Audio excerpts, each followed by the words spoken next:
ma meenutaksin hea meelega seda lugu, kuidas alustas tööd Eesti esimene ja seni vist ikkagi ka viimane spordikanal Kalev Sport aastal 2007.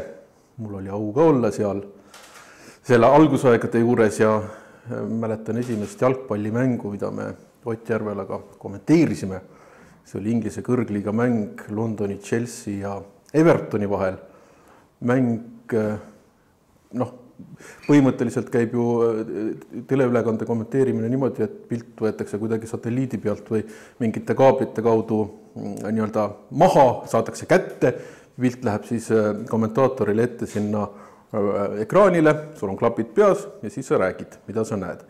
Aga seal juhtus selline õnnetu lugu selle Chelsea ja Evertoni mänguga, et millegipärast ametliku feedi ei saanud kätte kodanikud, kes pidid selle kätte saama ja siis hakati paaniliselt otsima, et kus siis seda mängu nagu saaks selle mängu kätte ja et seda saaks kuidagi kommenteerida.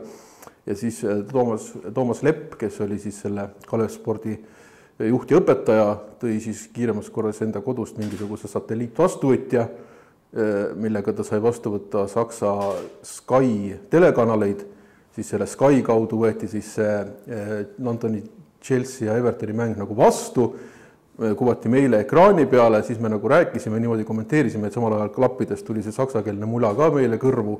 Vahepeal kadus pilt ära, siis käis Toomas Lepp seal laua all mingeid juhtmeid kokku monteerimas, aga lõpuks ikkagi mäng sai kommenteeritud ja 1-1. Esimene mäng, Inglise kõrgliiga mäng Kalev Spordi telekanalis.